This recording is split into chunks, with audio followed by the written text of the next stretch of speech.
गरुड़ पुराण छठा अध्याय।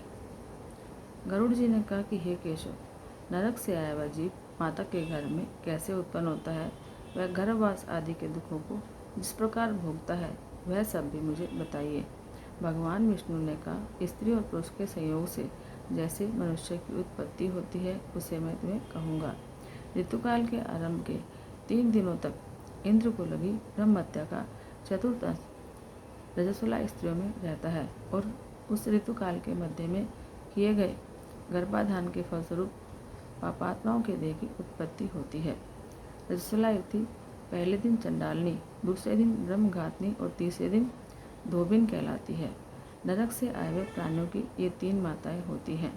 देव की प्रेरणा से कर्मानुरोधी शरीर प्राप्त करने के लिए प्राणी पुरुष के वीर्य का आश्रय लेकर स्त्री के उदर में प्रविष्ट होता है। एक रात्रि में वह शुक्राणु कलल के रूप में और 5 रात्रि में बुद्बुद के रूप में, 10 दिनों में बेर के समान और उसके बाद मांसपेशियों से युक्त अंडाकार हो जाता है। 1 मास में सिर, 2 मास में बाहु आदि शरीर के सभी अंग, तीसरे मास में नख, रोम, अस्थि, चर्म और लिंग बोधक छिद्र उत्पन्न होते हैं। चौथे मास में रस, रक्त, मांस, मेदा, अस्थि, मज्जा और शुक्र, ये 7 धातुएं और 5वें मास में भूख प्यास पैदा होती है। 6ठे मास में जरायु में लिपटा हुआ वह जीव माता की दाहिनी कोख में घूमता है और माता के द्वारा खाए पिए अन्न आदि से बढ़े हुए धातुओं वाला वह जंतु विष्ठामूत्र के दुर्गंधयुक्त गड्ढे रूप गर्भाशय में सोता है। यहाँ गर्भस्थ शुद्धित कर्मियों के द्वारा उसके सुकुमार अंग प्रतिक्षण बार बार काटे जाते हैं, जिससे अत्यधिक क्लेश होने के कारण वह जीव मूर्छित हो जाता है। माता के द्वारा खाए हुए कड़वे, तीखे, गरम, नमकीन, रूखे और खट्टे पदार्थों के अति उद्वेजक संस्पर्श से उसके समूचे अंगों में वेदना होती है और जरायु अर्थात झिल्ली से लिपटा हुआ वह जीव आंतों द्वारा बाहर से ढका रहता है। उसकी पीठ और गर्दन कुंडलाकार रहती है। इस प्रकार अपने अंगों में चेष्टा करने में असमर्थ होकर भी वह जीव पिंजरे में स्थित पक्षी की भांति माता की कोख में अपने सिर को दबाए हुए पड़ा रहता है। भगवान की कृपा से अपने सैकड़ों जन्मों के कर्मों का स्मरण करता हुआ वह गर्भस्थ जीव लंबी लंबी श्वास लेता है। ऐसी स्थिति में भला उसे कौन सा सुख प्राप्त हो सकता है। मांस, मज्जा आदि 7 धातुओं के आवरण में लिपटा हुआ वह ऋषिकृत्य जीव, ऋषिकल्प जीव भयभीत होकर हाथ जोड़कर विकल वाणी से उन भगवान की स्तुति करता है जिन्होंने उसको माता के उदर में डाला है।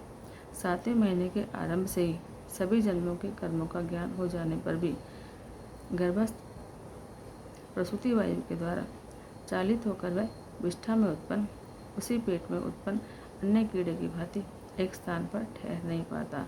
जीव कहता है, मैं लक्ष्मी के प्रति, जगत के आधार, अशुभ का नाश करने वाले, शरण में आए हुए जीवों के प्रति वात्सल्य रखने वाले भगवान विष्णु की शरण में जाता हूँ। हे नाथ, आपकी माया से मोहित होकर मैं देह में अहम भाव और पुत्र और पत्नी आदि में ममत्व भाव के अभिमान से जन्म मरण के चक्कर में फंसा हूँ।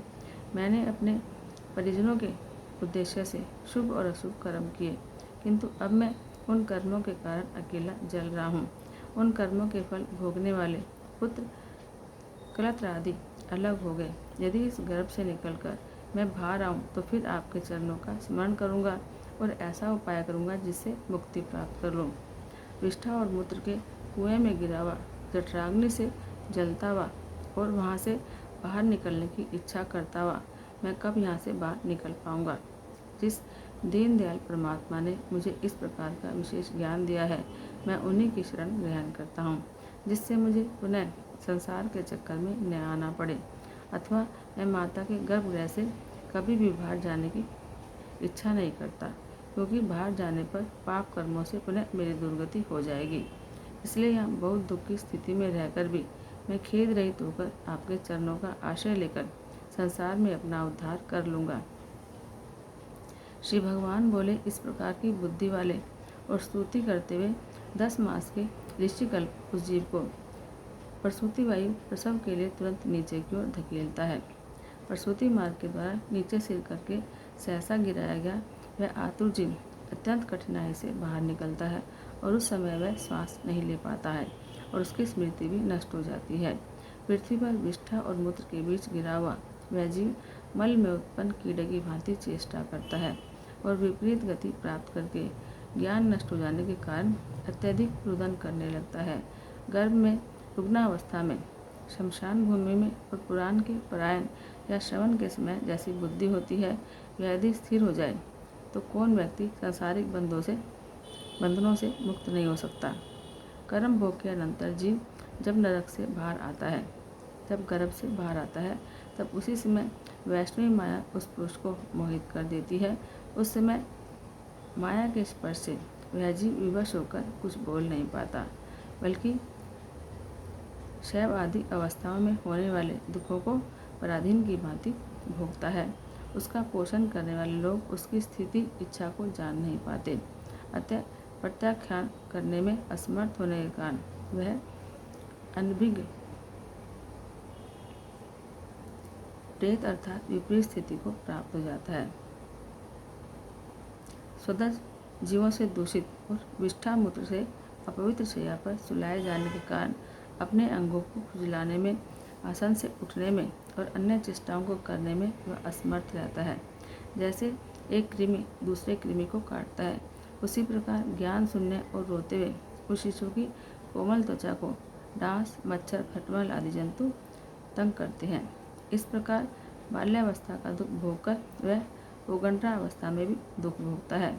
फिर युवावस्था प्राप्त होने पर आश्री संपत्ति यानी दम, घमंड और अभिमान, क्रोध, कठोरता और अज्ञान, ये सब आश्री क्षमता को लेकर उत्पन्न हुए पुरुष के लक्षण है, उनको प्राप्त करता है। तब वह दुर्व्यसनों में आसक्त होकर नीच पुरुषों के साथ संबंध बनाता है और वह काम लंपट प्राणी शास्त्र और सत्पुरुषों से द्वेष करता है।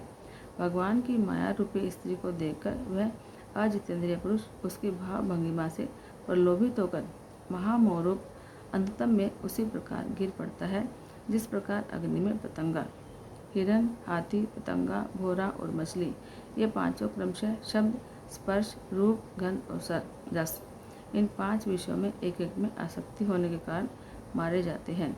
फिर एक प्रमादी व्यक्ति जो 5 इंद्रियों से 5 विषयों का भोग करता है, वह क्यों नहीं मारा जाएगा। अभिप्सित वस्तु की अप्राप्ति की स्थिति में अज्ञान के कारण ही क्रोध हो जाता है और क्रोध को प्राप्त व्यक्ति देह के साथ ही बढ़ने वाले अभिमान और क्रोध के कारण वह कामी व्यक्ति स्वयं अपने नाश हेतु दूसरे कामी से शत्रुता कर लेता है। इस प्रकार अधिक बलशाली अन्य कामी जनों के द्वारा वह वैसे ही मारा जाता है जैसे किसी बलवान हाथी से दूसरा हाथी। इस प्रकार जो मूर्ख अत्यंत दुर्लभ मानव जीवन को विषय आसक्ति के कारण व्यर्थ में नष्ट कर लेता है, उससे बढ़कर पापी और कौन होगा।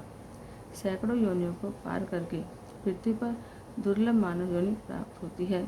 मानव शरीर प्राप्त होने पर भी द्वित्व की प्राप्ति उससे भी अधिक दुर्लभ है। अति दुर्लभ ब्राह्मणत्व को प्राप्त कर जो व्यक्ति ब्राह्मणत्व की रक्षा के लिए अपेक्षित धर्म कर्म अनुष्ठान नहीं करता, केवल इंद्रियों की तृप्ति में ही प्रयत्नशील रहता है, उसके हाथ में आया हुआ अमृत स्वरूप का अवसर उसके प्रमाद से नष्ट हो जाता है। इसके बाद वृद्धावस्था को प्राप्त करके महान व्याधियों से व्याकुल होकर मृत्यु को प्राप्त करके वह पूर्ववत महान दुख रूप नरक में जाता है। इस प्रकार जन्म मरण के हेतुभूत कर्म पाशों से बंधे हुए वे पापी मेरी माया से विमोहित होकर कभी भी वैराग्य को प्राप्त नहीं करते हैं। हे ताक्षय, इस प्रकार मैंने तुम्हें अंत्येष्टि कर्म से हीन पापियों की नरक गति बताई। अब आगे और क्या सुनना चाहते हो।